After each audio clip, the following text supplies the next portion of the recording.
ત્રણની વાત કે જનની જાણ તો કોક ભક્તને જાણ. કાવું કાર્ય થતું હોય અહીંયા દાતાર અને ભક્તિ કરનારને, ભગવતીઓને અને દાતારોને તકલીફ પડે અને એ આગલો મારે ત્યારે એની સેવામાં સુરવીર થી આવીને વયો આવી જાય. કા આવા સુરવીરને જન્મ દેજે. આ ગામનું ગાંઠનું ખાઈને ગામને આંખે થાય એવો નહીં. આ ત્રણની જ માંગણી કરી છે. પાછો ત્રણ તાર આવે એટલે જામ કંઈક ને કંઈક મળતું હોય. એટલે મેં કીધું ને કે આમ મોજ કરવી ને એ પોતાની તૈયારી હોય તો, બાકી ઘણા ગલગલિયા કરો તો હુઈ જાય, બાકી દાંત નો કાઢે. મારા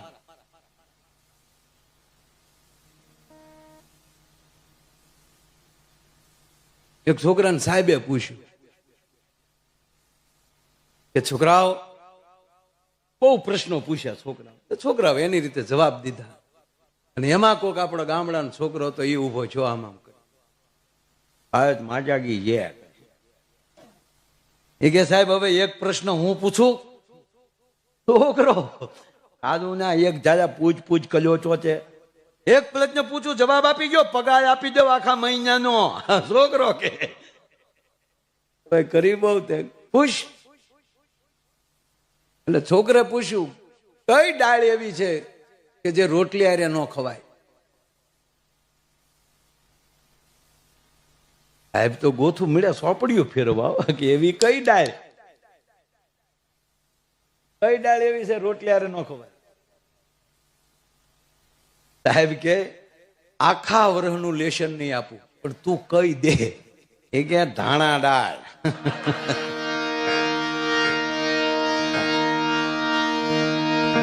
એ રોટલી આરે ન ખવાય, ખાધા પછી ખવાય.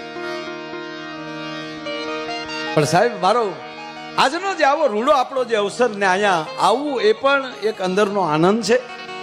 અને એમાંય મેં કીધું ને કે માનો ખોળો છે. ત્રીજી વાત જે કરતો હતો ને આવું આપણા માનવ સંસારમાં 16 સંસ્કાર છે. આપણા જીવનમાં 16 સંસ્કાર. એક જ માણસમાં 4 વરણ હોવો જોઈએ આવી વાત છે. પછી આપણે એના વિભાગ કરી નાખ્યા. એક જ વ્યક્તિમાં 4 વરણ હોવા જોઈએ. એ વ્યક્તિ જ્યારે ત્યારે ક્ષત્રિય થઈ શકવો જોઈએ, સમયે બ્રાહ્મણત્વ એનામાં હોવું જોઈએ, વૈશ્યપણું પણ હોવું જોઈએ ને સેવકપણું પણ હોવું જોઈએ. સમય આવે તો હાથમાં કેટલી લઈને પાણી પાઈ શકવો જોઈએ. આ 4 લક્ષણ એક માણસમાં હોય. હવે એક જ વરણમાં 4 લક્ષણ આવે, ક્યારે ક્યાં કેટલું ને કેમ. એટલે જોકે 16 થયા. એ 16 વસ્તુ આપણામાં આવે ત્યારે 16 સંસ્કાર આપણામાં બરાબર આવે. અને 16માં પાછા 2 લક્ષણ છે. લક્ષણ ક્યારે હા પાડવી ને ક્યારે ના પાડવી. એ 16 દિવસ ને 32 આ હરખે હરખું આવે ને એને આપણે 32 લક્ષણો માણા કહી શકીએ. અને એ 32 લક્ષણ આવી માવુની કૃપા હોય ને તો આવે, નહીતર ના આવે ભલા માણા. પણ એમાં મારે વાત એ કરવી છે સાહેબ કે આપણા 16 સંસ્કાર કદાચ ઓછા થઈએ, કે આપણે માની લો કે આપણામાં કર્ણવેદ સંસ્કાર ના આવી શકે, કદાચ બ્રાહ્મણ ભૂદેવ નથી તો આપણા યજ્ઞોપવિત સંસ્કાર આપણામાં ના આવી શકે. 18 વરણને બધા સંસ્કાર ન મળે, પણ ગર્ભ સંસ્કાર તો 18 વરણને મળે. અને જે જનેતાઓએ ગર્ભ સંસ્કાર આપ્યા છે ને એના દીકરાઓ આવી માવુના ખોળે આવે છે સાહેબ. બાકી હમણાં તે હોસ્પિટલમાં બાળક જન્મ્યો તો જન્મતા વેત પુષ્પાનો ડાયલોગ બોલ્યો. જન્મતા વેત અને 3 જન્મો આમ. જોકે જે વસ્તુ જયારે સારી લાગતી હોય ત્યારે લાગે. લગન આવી જાય તલવારલી નાટા મારે તો રૂડો લાગે, પણ વગર લગને વાંધો તલવારલી નાટા મારતા કેવો લાગે? આપણે લાગે કે આનું સટકી ગયું લાગે, એનું વ્યવહાર નથી થયું. એટલે એમ જન્મતા વેત બાળક રડે તો જ રૂડું લાગે. હાસ્ય સારું જ છે, હસવું સારું છે, પણ જન્મતા સીધા દાંત કાઢે હું એનું ગામ મૂકીને વયો જાય કે આ કોણ આવ્યું ભૂત.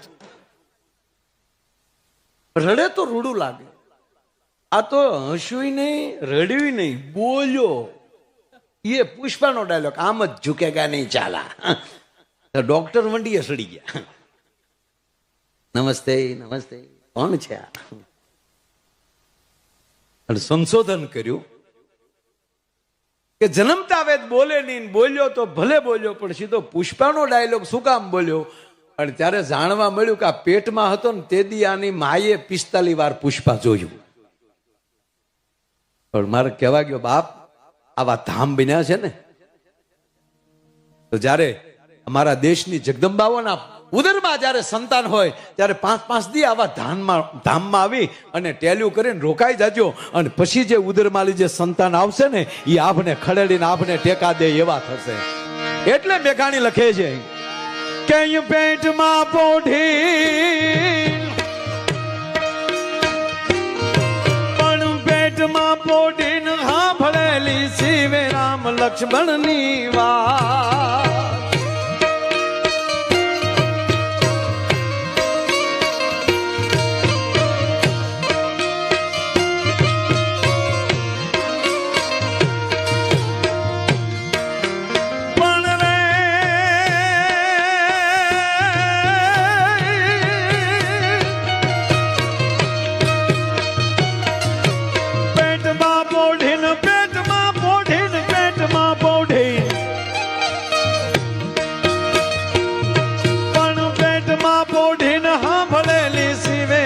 લક્ષ્મણ ની વાત રે બાપ, રામ લક્ષ્મણ ની વાત.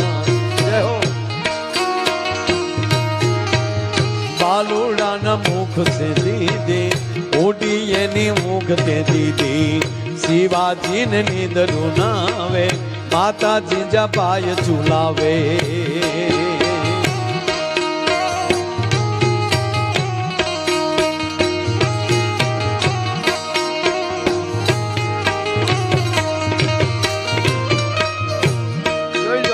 ચાંદીની ઉડે છે એકલી. આ તમે ક્યાં બનાવરાવ્યા બધી? શાબાશ મારા બાપ, જય હો.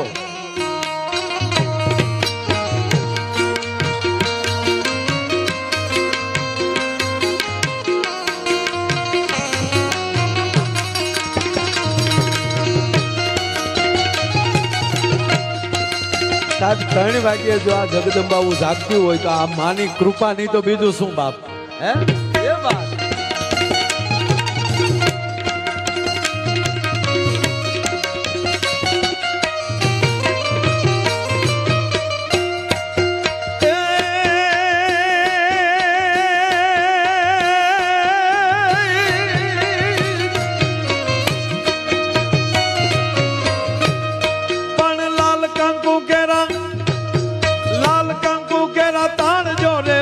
કેસર તિલક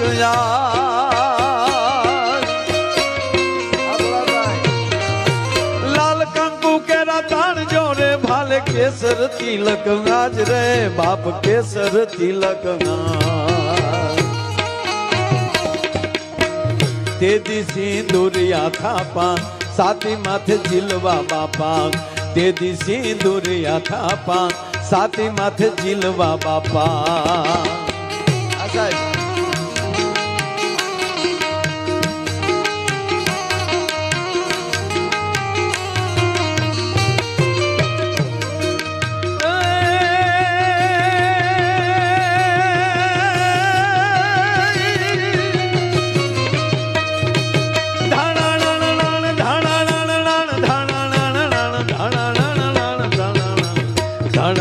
ડુંગરા ડોલે શિવાજીને નીંદરું નાવે, શિવાજીને નીંદરું નાવે, માતાજી જપાય ઝુલાવે.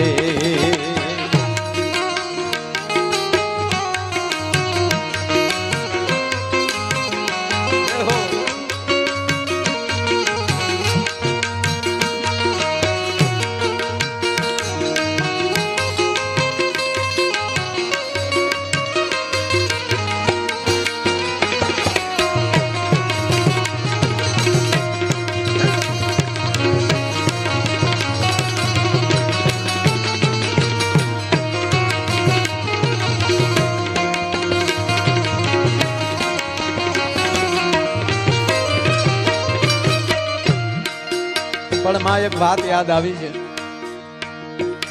આમ તો થોડાક સમય પહેલા જ મુરબ્બી આપણા પૂર્વ શિક્ષણ મંત્રી જીતુભાઈ વાઘાણી એમના દીકરાના પ્રસંગમાં આઈમાં પધારેલા, ત્યારે મા સામે કાર્યક્રમને મારા શબ્દોને પવિત્ર કરવાનો અવસર મળેલો. વચ્ચે વચ્ચે ક્યાંક પણ આજે તો માના ધામમાં આવ્યા છે, આજે માના નીચરામાં છીએ આપણે. આ મેઘાણીએ લખ્યું ને કે આભમાં ઉગેલ ચાંદલો ઝીંઝાબાઈને આવ્યા બાળ, બાલુડાની માત હિંચોળે અને ધણણ ડુંગરા ડોલે. એટલે ઝવેરચંદ મેઘાણી એ આપણા એક રાષ્ટ્રીય શાયર, પોતે રાષ્ટ્રીય કવિ. હવે એ જ્યાં જ્યાં આપણે એવું લાગ્યું હોય એને એમ લાગે કે આ શબ્દમાં માણસોને નહીં ખબર પડે તો એ સ્ટાર કરે અથવા ફૂદડી કરે અને નીચેનો અર્થ લખ્યો હોય. પણ આ ધણાણાટી શું કામ થઈ એની ફૂદડી કરતા ભૂલી ગયા. એટલે મને સપનામાં આવીને કીધું, મને કે તું થોડીક શોખવટ કરજે ભાઈ. હા, એટલે બાપુ શિવાજીનો જન્મ થાય અને માં જીંજાબાઈ એને ઝુલાવે અને ધણણ ડુંગરા ડોલે. હવે આ બધું ભેગું નથી થતું. ક્યાં ડુંગરા, એમાં ધણેનાટી. હવે એક તો ડુંગરાની ધણેનાટી હોય, એમાં શિવાજીને ઊંઘ ન આવે. પણ શબ્દની તાકાત તો જોવા, દેશના કવિની તાકાત તો જોવો બાપ.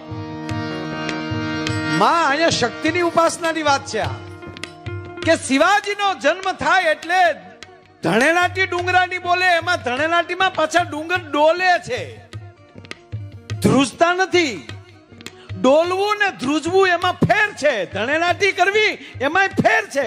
આ બે શબ્દ અહીંયા ધણેનાટી છે ડુંગર ઉપર અને પાછા ડુંગર ડોલે છે.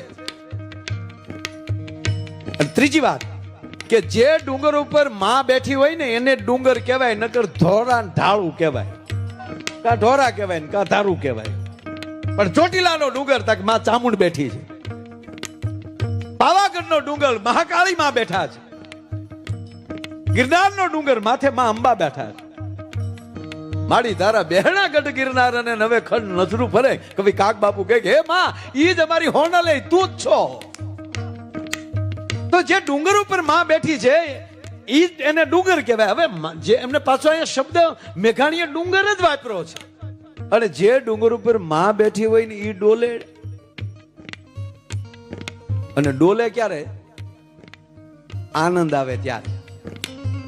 કે ભાઈ ઓડિયન્સ ડોલતું હતું, ફલાણા ભાઈ ડોલી ગયા હો.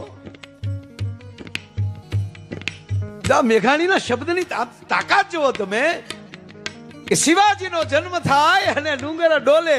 માં ડુંગર એટલે ડોલતા થા અને ધણેલાટી એની થાતી હતી કે આભમાં ઉગેલ ચાંદલો જીંજાબાઈને આવ્યા બાળ. જેવો શિવાજીનો જન્મ થયો ને ત્યારે ડુંગર ઉપર બેઠેલી આપણી માવું છે ને તેથી માં રાહડે રમવા મળી હતી અને પગની ઠેહુની ધણેલાટી થાતી હતી. અને વર્ષોથી ડુંગર ઉપર બેઠેલી માવુને રાહડે રમતા જોઈને તે ડુંગરા ડોલવા મળ્યા. શું કામ? કે આવ્યો શક્તિનો ઉપાસક, આવ્યો ભારતનું રક્ષણ કરવા વાળો, આવ્યો ભારતની સંસ્કૃતિના રખોપા કરનારો. ઈ જોઈ અને સાહેબ તેથી ડુંગરા ડોલવા મળ્યા હતા. આજ મા પાસે સંકલ્પ કરીએ, આવા ધામમાં સંકલ્પ કરીએ કે અમે આજ પ્રસાદ નાખ્યો છે અમારા પેટમાં અને આવી ભગવતીઓના સાનિધ્ય અમને મળ્યા છે. અને માં હોનબાઈમાં કહેતા ને, કાક બાપુને લખવું પડ્યું સાહેબ, માડી તું તો દારૂ ને દેશ વટો દેવા અવતરી અંબિકારે લો.